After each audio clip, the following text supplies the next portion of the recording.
前幾天菲律賓外交部因為一隻 AI 猴子集體破防，大喊大叫，荒誕大戲。結果呢，轉頭一看，這幫戲精在現實裡直接把劇本升級成了真人版的碰瓷兒秀。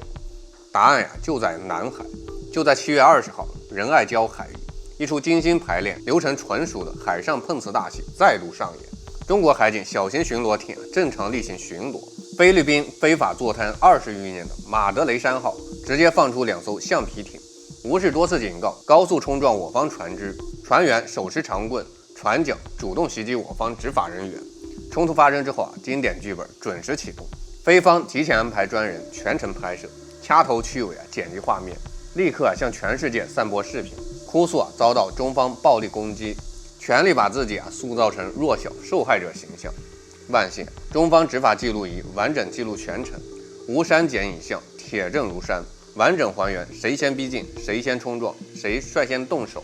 很多網友看得牙根癢癢，直呼解氣。但僅僅停留在看熱鬧還遠遠不夠。大家有沒有思考一個問題？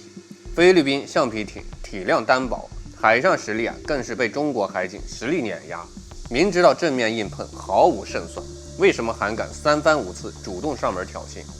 仙賓礁、黃岩島、仁愛礁摩擦此起彼伏，挑釁、拍攝、賣慘、國際炒作，流程高度雷同。這一切真的只是菲方自發行為嗎？今天我們跳出表層衝突，結合10年前那場鬧劇一般的南海仲裁案，扒開菲律賓反覆碰瓷的完整劇本。這套海上苦情戲根本不是即興發揮，是一套成熟可複製、由外部智庫一手設計的戰術方案。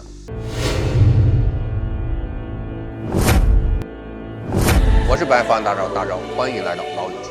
我們先來完整還原7月20日仁愛礁衝突全部經過。上午9點，中國海警艦艇在仁愛礁海域展開常態化巡逻。仁愛礁是中國南沙固有領土，我方海上執法法理完全站得住腳。菲律賓非法坐灘軍艦放出2艘橡皮艇，無視無線電手勢雙重警告，高速穿插圍頂衝撞我方巡邏艇。衝撞還不夠，菲方人員舉起船槳、硬質長棍，主動攻擊我方海警人員。面對惡意襲擊中方保持克制，採取喊話，機動繞航，隨後依法对等反制，穩定局勢。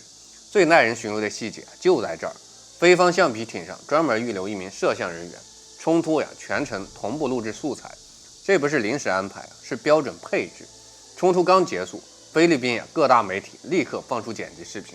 畫面只截取中方反擊片段，徹底把他們衝撞、主動襲擊的前置過程給剪掉，只放出他們的人員受傷照片，大肆宣傳中國海警暴力襲擊菲律賓人員，在國際輿論場瘋狂賣慘。熟悉南海局勢的觀眾一眼就能認出，一模一樣的劇本近幾年輪番上演。2023年12月，菲船只蓄意刮蹭我方艦艇，隨即放出斷章取義視頻。2024年黃岩島對峙，菲律賓主動邀請西方媒體登船跟拍，蓄意制造摩擦素材。更早的所謂激光照射事件，同樣是先挑釁再拍攝，後全網控訴。咱們可以把菲律賓這套碰瓷套路總結成環環相扣的3步連環計。第一步，主動尋釁制造衝突，刻意近距離穿插，高速衝撞，使用工具發起攻擊，逼迫我方海警採取必要反制措施。他們拿捏住一點，只要中方做出任何反擊動作，就是輿論素材。第二步，提前跟拍，剪輯造假，專人跟船攝像，只留存有利於自己的畫面，刪除挑釁在先的全部證据，打造单向敘事。第三步，全球传播，栽赃抹黑，借助西方媒體擴散叙事，渲染大國欺凌小國，把雙邊島礁爭端包裝成國際安全議題，博取外部勢力的同情與介入。廣西民族大學東盟學院副院長葛洪亮對此有精準總結：菲律賓已經形成完整的挑釁操作鏈條，行動前置安排拍攝人員，主動制造摩擦，一旦我方依法驅離，立刻放出剪輯畫面，絕口不提自身的非法闖入行為，率先滋事。很多人認為這只是菲律賓單方面想出的手段，可深挖源頭，真相讓人背後發涼。整套戰術源自美國斯坦福大學格爾迪茲給國家安全創新中心推出的妙手項目，一條清晰的認知戰鏈浮出水面。美國智庫策劃方案，菲律賓海上力量實地執行，西方全球媒體協同傳播，目標十分明確，持續扭曲國際社會對南海局勢的認知，不斷塑造中國挑戰國際規則的虛假敘事。說到這兒，很多人心中一定會有個疑問：南海海域廣闊，摩擦節點看似隨機，實際上每一次挑釁全部經過精密的擇時。這次7月20號仁愛礁衝突，4大算計同時疊加。第一重算計，紀念非法南海仲裁裁決出台10週年，時間回到2016年7月12號，那場沒有任何法理效力、徹頭徹尾的政治鬧劇——南海仲裁案，中方立場一貫清晰，不接受、不參與、不承認。可這張廢紙成了菲律賓政客常年炒作的工具。今年恰逢裁決出爐10週年，菲方持續企圖將這份非法裁決作為未來海域談判的基礎，想要強化這套敘事，就需要海上衝突制造熱度，持續吸引全球目光。第二重算計，利用東盟輪值主席國身份，裹挾區域國家對華施壓。2026年，菲律賓擔任東盟輪值主席國，東盟外長會議就在馬尼拉舉行，全球多國外交官、媒體齊聚菲律賓，刻意在會議前夕制造海上衝突，目的就是強行把仁愛礁爭端塞進多邊議程，企圖綁架東盟各國，集體向中方索要談判籌碼。第三重算計，轉移國內尖銳民生矛盾，挽救下滑的民意支持率。左傳有云外寧必有內憂。小馬克思政府當下處境棘手，國內通脹高企，物價上漲，民生問題堆積，民意支持率持續走低。當一個政府難以解決內部難題，煽動外部對立是成本最低、見效最快的手段。炒作南海摩擦，喚醒民族情緒，順勢塑造對外強硬的政客形象，以此轉移民眾視線，掩蓋治理短板。第四重算計，向美國遞交投名狀，換取軍事外交籌碼。菲律賓不斷開放 EDCA 基地，深化美菲軍事合作，持續在南海主動制造摩擦，就是向美方證明自身牽制中國的利用價值，以此換取更多的聯合巡航、軍備援助、外交聲援。這兒存在一個極易識破的矛盾，菲方十分清楚，僅憑單薄的橡皮艇不可能在海上爭夺實質的優勢，他們追求的從來不是海上打贏，而是輿論取勝，以小規模低烈度衝突為誘餌，引誘域外大國持續介入南海，實現以小博大。但是易经有训，履霜兼兵制，依靠外人入局謀求短期利益，長久來看只會不斷喪失外交自主權，慢慢淪為大國博弈棋盤上可以隨時捨棄的棋子。恰好對應之前 AI 動畫當中之中那只被美日大手操控，最終推入大海的猴子。歷史敘事與現實海面形成完美的呼應。不少海外媒體借此大做文章，宣揚中方立場，加強區域緊張。但我們不妨理清一個最簡單的邏輯：是誰常年闖入中國島礁附近海域？是誰持續主動衝撞，率先發動暴力襲擊？是誰持續剪輯視頻，顛倒黑白？衝突發生之後很多觀眾希望強硬回擊，徹底杜絕持續碰瓷。這兒就要客觀看清中方策略蘊含的大智慧。7月21號，出於人道主義考量，中方允許菲方通過小艇轉運傷員，海警全程監管核實，一剛一柔，高下立判。海上執法守住主權底線，人道主義釋放善意。誰渴望穩定，誰蓄意制造衝突，全世界旁觀者一目了然。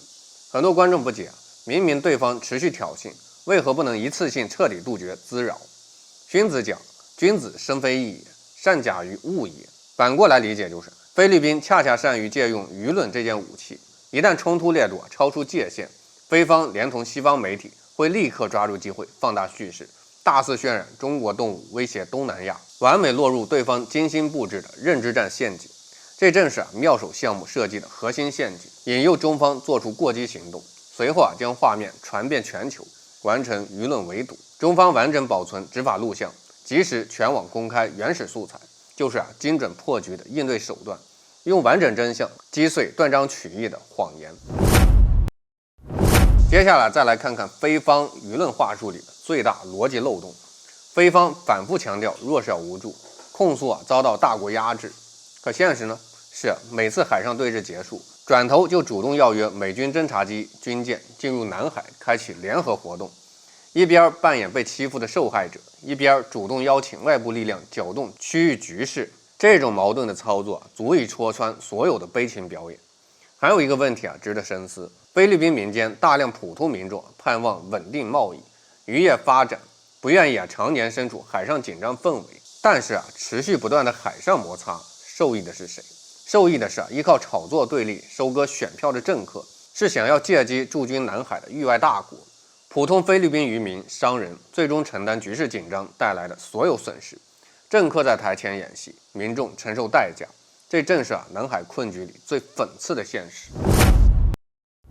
接下來咱們往更深一層挖掘，這套標準化碰瓷兒劇本源頭在美國。美國斯坦福大學格爾迪茲給國家安全創新中心推出妙手項目，後續更名海光計劃，負責人為退役空軍上校鮑威爾，也就是這場戲的總導演。整套項目核心戰略名為進攻性透明戰略。整套行动模式標準化輸出給菲律賓海岸警衛隊與海軍，刻意制造低烈度海上摩擦，搭載媒體跟拍、剪輯素材、跨國傳播，把海上零星技術性對峙升級為區域安全危機，形成固定閉環。美國智庫提供策略方案、戰術指導，菲律賓一線演員出海表演。CNN、法新社等西方媒體就像電影院線一樣，配合着擴散敘事。最終目標只有一個。持續污染全球輿論，不斷抹黑中國海上維權行動，擠壓我方國際話語權，為美軍持續介入南海尋找合理借口。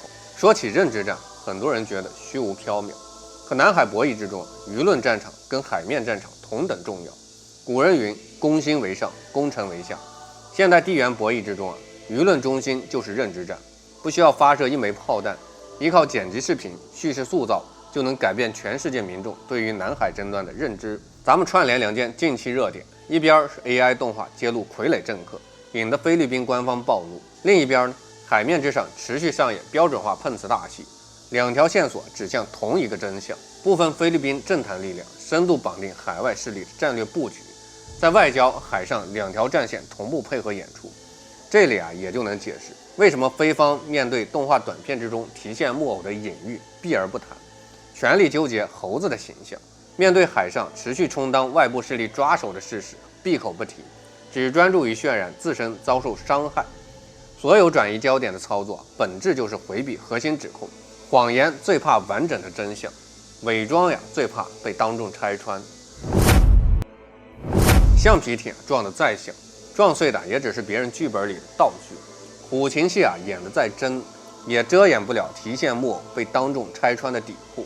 南海的風浪再大，也從來衝不走歷史與法理的鐵證。美國智庫的妙手計謀玩得再深，也阻擋不了大國博弈的絕對實力。中國人說不撞南牆不回頭，如果某些政客非要把整個國家的未来當成向域外大國摇尾乞怜的投名狀，那麼等待他們的除了中國海警船冷酷精準的維權重拳，注定只有被大國博弈隨手拋棄的滿地雞零狗碎。我是白放大招，点讚關注，下期再見。